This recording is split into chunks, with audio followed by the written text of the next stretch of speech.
Hello Tamers, back in day for day 3 of our Decklist countdown towards the X11 Dawn of Liberator's release. With the set just around the corner, we end up going into one of the Liberator decks that got supported from BT24, that being the updated Dragonkin Deck, following the new iteration of the Elizamon line and the deck's new level 7 to work off of, further adding to the deck's already aggro playstyle. And before we get into it, don't forget to like, comment, and subscribe, and share this around to help with the algorithm. And without further ado, let's get into it. And starting off with the egg deck, it goes without saying that the deck's de facto egg is still going to be BT21 Digimon, since again, you can't really let up on that Digivolve in response to opposing security being removed, reducing that evolution by 1, since it practically comes in handy in many situations, be it the swing that you just made to increase your survivability, or as a stack that isn't swinging in, but is benefiting off of your effects to then be able to climb efficiently. And with that out of the way, now on to the rookie lineup. In which case, we're looking at a new revised core of a 4-4 split between BT21 Liza, BT24 Liza, and then 2 copies of BT23 Liza to round it off.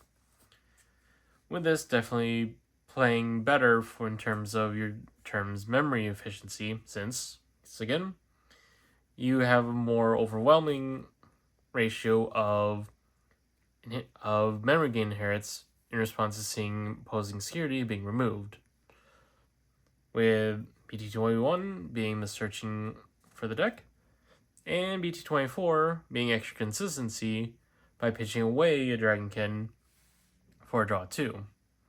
And then goes without saying that BT23 still has its use for what little time it has left, considering that's the archetypal evolution reducer, while also granting the stack extra DP during your turn specifically.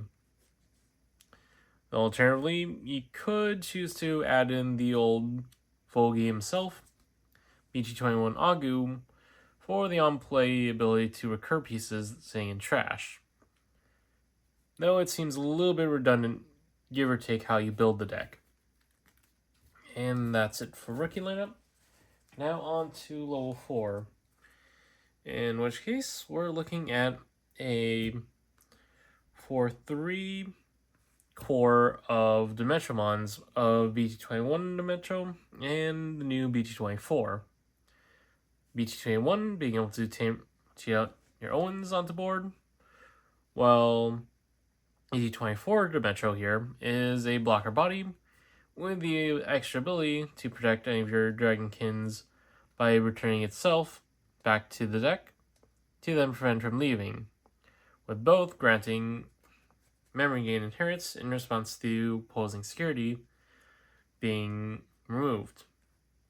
And to round off the level 4 lineup is the 2 copies of the new Times Changer Styracomon, which ends up helping the deck as it ends up replacing the limited Gilmon with a much more stronger body, with more, upfront rush, as well as the ability to raid if need be, with it also granting your stacks raid, comboing well with the rest of your lineup as well. Since again, this guy can come out as the assailant of the deck off of Lamia.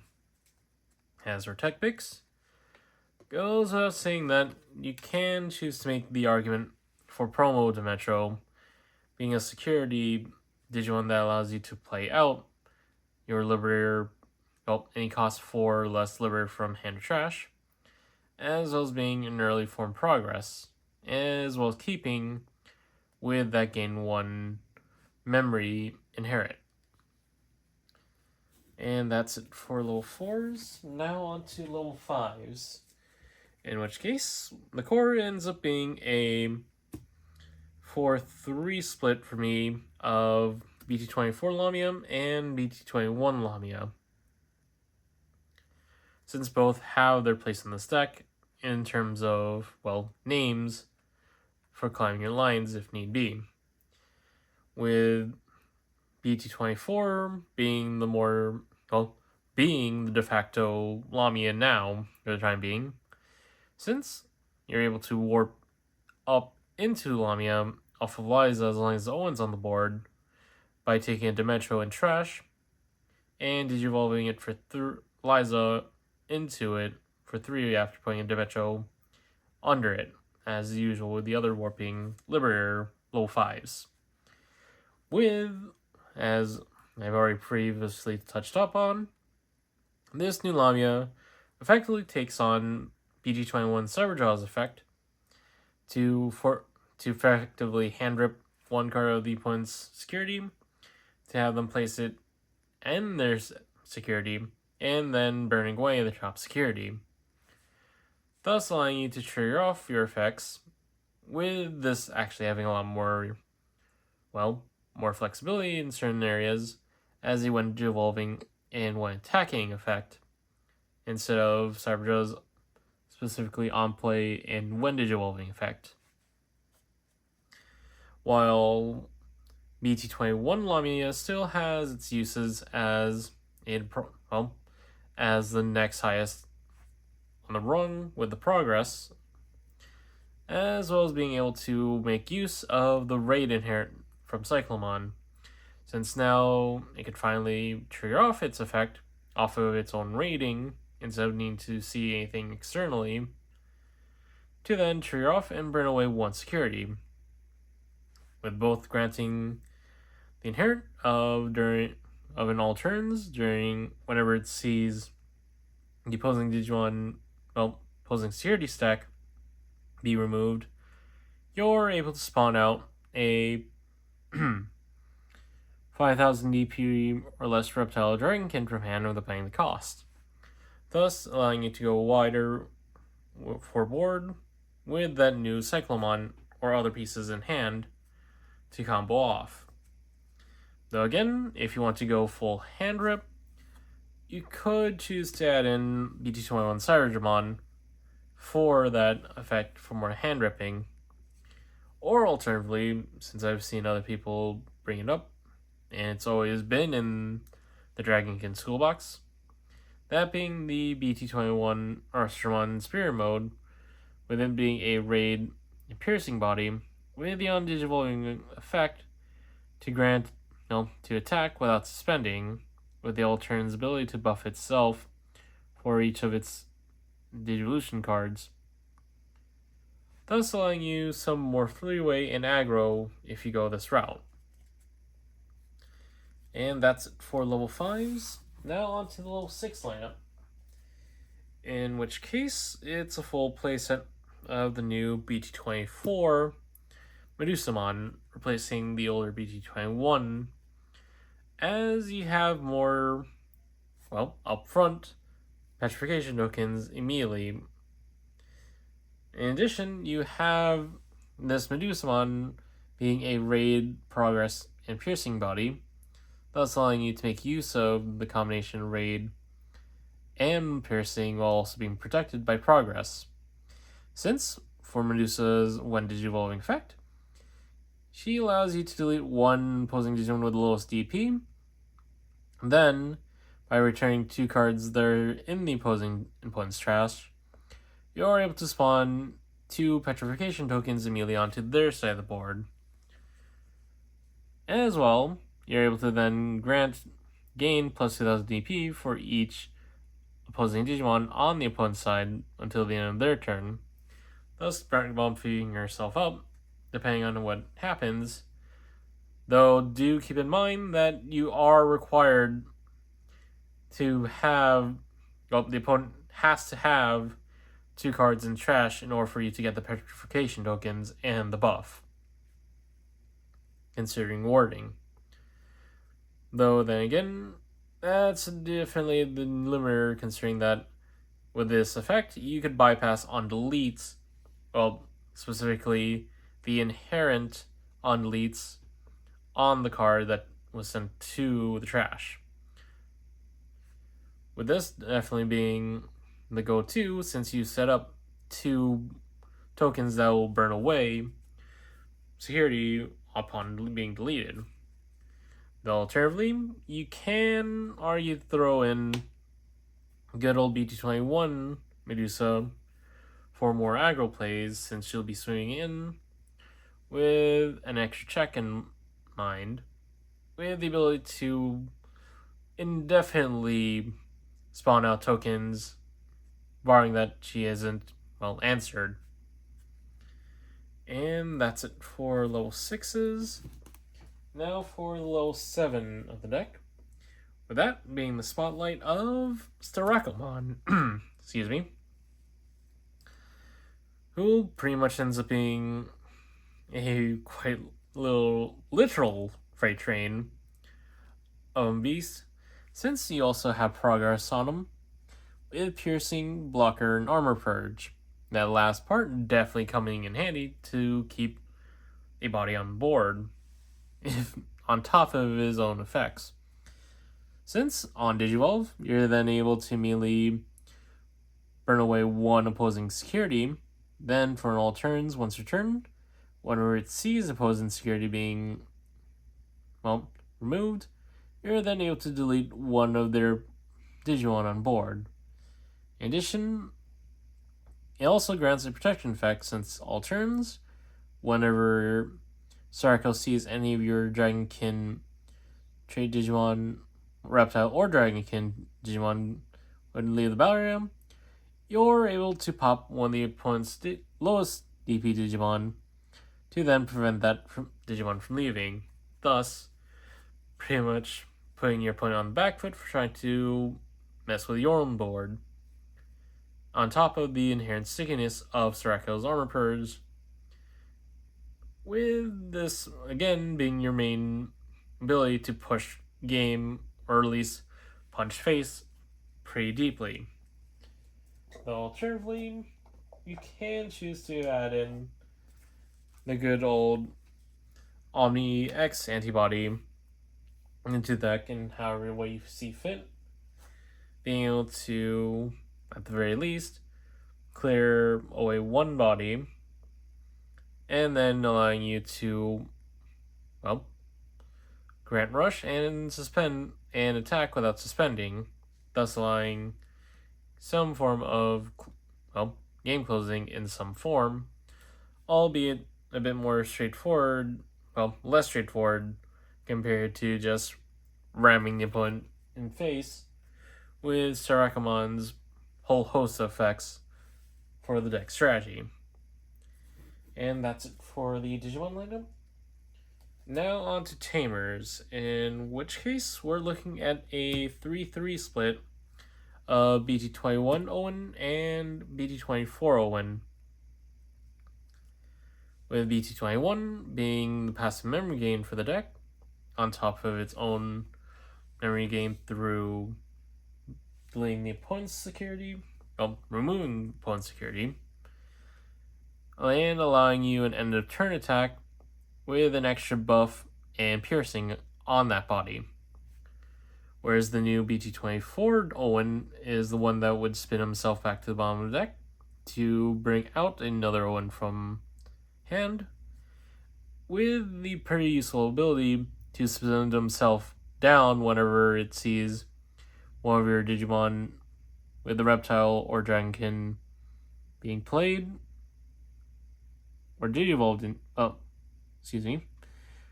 being Digivolved into, to then grant that Digimon that Digimon plus 4,000, again, slip of the tongue, 3,000 DP for the turn, and then allowing that Digimon to attack, thus playing into more aggro plays, since you'll be able to spend himself down and comboing off with things such as your unique emblem, since this is practically one of the easier conditions to fulfill to spend down an Owen and then get the benefits of the emblem's digivolving effect. But alternatively, in terms of memory serve, you could still keep within name with the old Owen as the memory serve for the time being, or try to go a little bit more spicy and push for aggro with the old BT1 tie, granting your Digimon with 4 more sources, sec +1, to also push for more in terms of security pushing. And that's it for the Tamer lineup. Now on to options, in which case it can be a choose your own situation, barring how you want to build it. In which case, for utility starting us off, is for... Oh, apologies. A 4-1... Oh, apologies for that. 4-2-3 split between offense training, red scramble, and the deck's unique emblem, Blazing Conductor. Since it goes without saying, offense training for 2 dig, and then a delay to reduce evolution cost by 2. Red scramble to digivolve up, reduce the cost by 3, and then delay to recur a piece if the opponent has a Digimon on board, with the potential to revive your searchers if you're on an empty board state. And then Blazing Conductor, as usual, either playing out Eliza or Owen from hand, or trash, and then being set up for its delay to then digivolve up into your Medusa or Siracos, reducing their evolution by 3 whenever the delay sees Owen being suspended. And to run off the lineup is 1 Raging Serpentine and 1 Crimson Blaze. Since Raging Serpentine does see its uses for its own delay, as well as being able to snipe out Digimon if need be, while snipe out the highest DP on the opponent's side before placing itself down for its delay to come into use later, which is another evolution rooster. Well, a evolution help as your tempo out in response to your opponent's security being removed. As well, it gets to have its own play cost if the opponent's seeing at 3 or fewer security.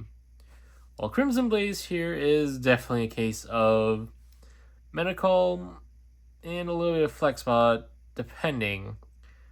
But it actually plays well into the deck, considering that the new BT24 Medusa instantly spawns 2 tokens onto the opponent's side, thus staying on 2 reduction on Crimson Blaze to play it out, and that would then combo off, since you would then blow up the tokens, burn 2, and then prevent your opponent from playing Digimon through effects, with this now active. As for other options, again, you could choose to try to find one way to fit in Red Mem Boost, give or take, but considering how the deck wants to work, I'd say it's up to preference. That's it for the deck itself. Now on to the combos. And before going to combos, we're looking at the mulligan hand. In which case we're looking at a fairly standard idea of seeing your line early on. Ideally seeing 2 rookies in hand, 1 to go into raising and the other to be played out. Ideally BT21 and BT24 for their on-play effects. And then 1 to 2 Demetros in hand, ideally. Since, again, BT24 can establish Demetro early on, and trash to then be used of with Warping Lamia. And besides that, pairing with BT21 is obviously either of your Owens, to at least establish an Owen on board. And then from there, Offense Scramble and Unique and Blazing Conductor to also help with establishing a board.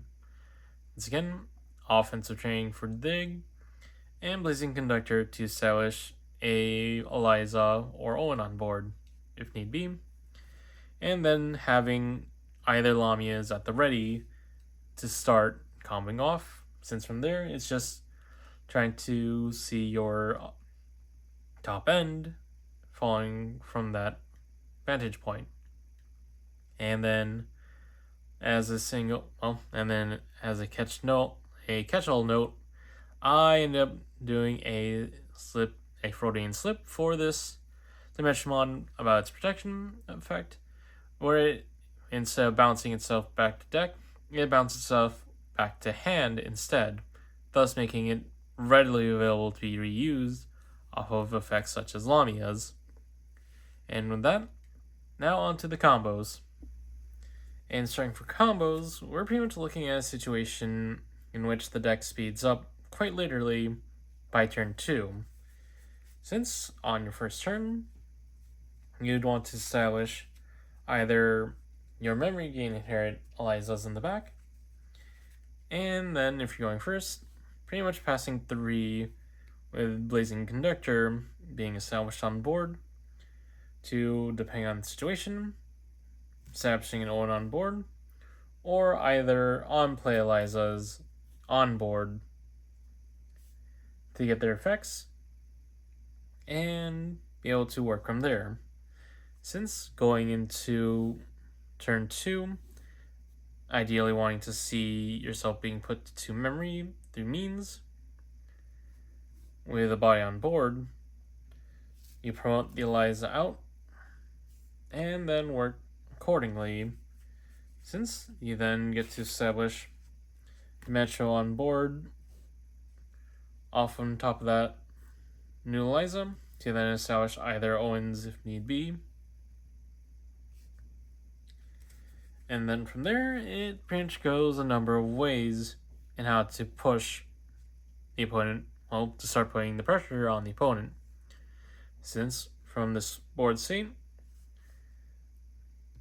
especially with a sandwich body on board, you swing, and then if it gets checked and it shows a Digimon, you get to trigger off Gigi before establishing the battle of that first battle, and establish the new Lamiamon at the reduced cost of 2. Reduced cost of 1 for 2 cost. Then you are able to then trigger off your Demetro and Eliza inherits to keep turn. Case. And then you can sequence it so that you end off with Lamia hand ripping the opponent and burning away 1 security. In which case, depending on the Owens that you have, may also bring out a whole lot of hypotheticals, since if you have BT24 Owen established, you're able to spin down and grant the stack extra 4000 DP and the opportunity to attack, which it will, in which case Blazing Conductor will trigger off and see to it that you digivolve up that Lamia into Elizamon free or Styracomon for 3, depending on the situation and what's available. As from that situation, you can go, since by the end of this turn 2, you'd be leaving the opponent with 2 security, since 1 is from the Eliza swing, and then the other 2 is from the divergent paths of Sirocco or Medusa. Just to keep things easier to understand, let's start off with the Medusa, since from there, the Eliza has swung, and you've digivolved all the way up into Medusa, and the on digivolve before declaring while in the middle of that attack, will be the Medusa's effect to pop the opponent's lowest Digimon board, and then being able to return 2 cards from trash, one being allied thanks to the Lamy effect, and then the deletion, if need be, on top of the Eliza, also adding in at least, making it 3 cards at the least in that turn, to then spit out 2 petrification tokens on the opponent's side, and granting at the least a plus 4000 EP boost to that Elizamon. As from there, you can also choose to trigger off that swing, since you're already in that swing, to then raid into token, burning away 1 security on that delete, and piercing through, thus bringing them down to 2 security before passing turn.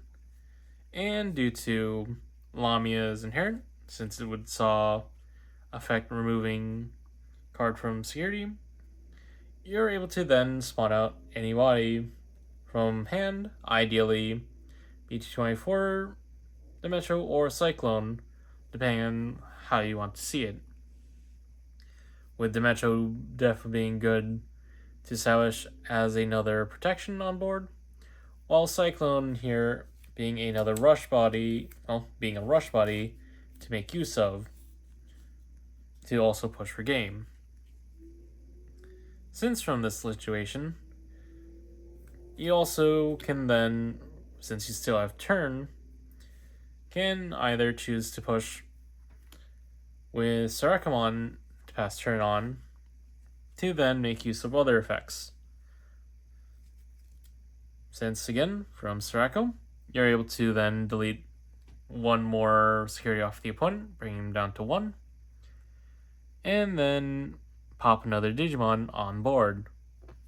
In this case, another token, and you've effectively emptied out the opponent's security, thus leaving you with a protection on board for any of your Dragonkin on board that you've established, with the ability to also kneecap the opponent if they attempt to, with its own protection effect. And then you'd be pretty much putting your opponent in the hard spot going into turn 2. Though, once again, we reverse the situation back towards the situation of going into Styracomon instead, off of the Lamia, being Digivolved over, in which case, Styracomon on Digivolve would burn away 1 security, and then you get to pop 1 opposing Digimon on board. Then that Styracomon then unsuspends off of his own effect because of the burn, because of the security burn, and you're swinging for 1 more check on top of the burn and the Eliza from earlier. Then from there, you once again have the benefit of the Lamia inherit to establish to widen your board with ideally either level 4s on board. Though in this case, since you're already passing turn, you'd be looking at the Metromon to have a disposable protection to just return back to hand, except later. Since in all honesty, the deck functions pretty straightforwardly in just being an aggro strategy of, rushing the opponent with more bodies on board and the ability to be pre-memory efficient, since most of your effects are based off of seeing the opponent having their security be removed. But overall, that has been my look at the updated Dragonkin deck from BT24. And once again, given that EX11 is the topic of mostly Liberators stuff, we are actually set to see new support from here. Definitely adding well, definitely adding more support to on top of this support that we've already gotten. And overall, that has been my look at the BT24 format of the Dragonkin deck.